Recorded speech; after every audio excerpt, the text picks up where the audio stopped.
Good morning. This is a short video on what I'm feeding a laminitic and metabolic syndrome horse, or a diabetic horse, to help with getting them back on their feet.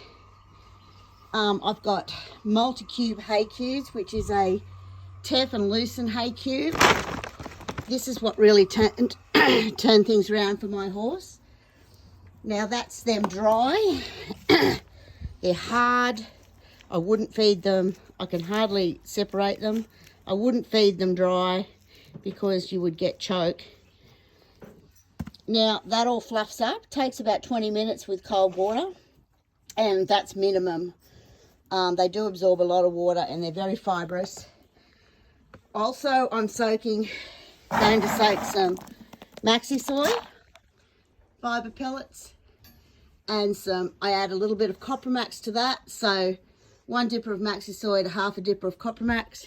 I'm going to wet that, and that'll swell up lovely and fluffy. Now you can do it like separate it and do it in 2 separate tubs if you like. So you'd at least want to cover like at least half a tub of water, and that'll fluff up and absorb all that. And with these hay cubes,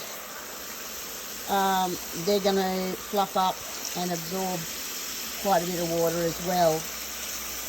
The great thing about the hay cubes and the maxi soy and the Copramax is that they're very low in sugar, low starch. The horses need to eat more. The more you lock a horse up and the more you starve it, even a laminitic, the more you're going to turn it into a diabetic. You've got to keep these horses eating. You've got to keep their gut health right. Yes, I've needed bute and a lot of it, tubs and tubs of it, to get these horses back on their feet. But I never had any result until I got help from an animal nutritionist online and got his gut right. And I do believe that that is the secret. He's had ulcer treatments. He's had a lot of things. The pergolide nearly killed him. That's for cushings. He was a very sick horse on that. I thought he would die. Dug the hole, got ready. Took him off that, got him back out of the depths of depression, which that drug had put him in. He wasn't eating then. He was skin and bone. So now it took a long time. It took about 6 weeks to go from probably the lowest of the low to showing some improvement. And I promised that horse when I dug the hole I'd give him 6 weeks to turn around. And it was well worth it, because once they hit that point of turnaround, recovery is quite quick. You can see the amount of water I'm putting in here is quite a bit. And that'll soak all that up. Now you can do it separately like that in different tubs. Or here's one I've started earlier where I just put it all in the one tub. Now this one tub, it's a big tub, and I've got 5 ponies and a big horse. And what I'll do, I'll just give them all half a bucket of that each. And they're going to be so full, and it's just so good for them because they can eat for a long time. It goes very fibrous so that they've actually got to chew. Chewing is so important for their gut health. Saliva, chewing, they've got to do it. I didn't find soaking hay was doing the trick with these horses. This is just starting to break up now. You can see that that's the end result of the fibre that they'll be getting, which is the most important part of a grazing horse.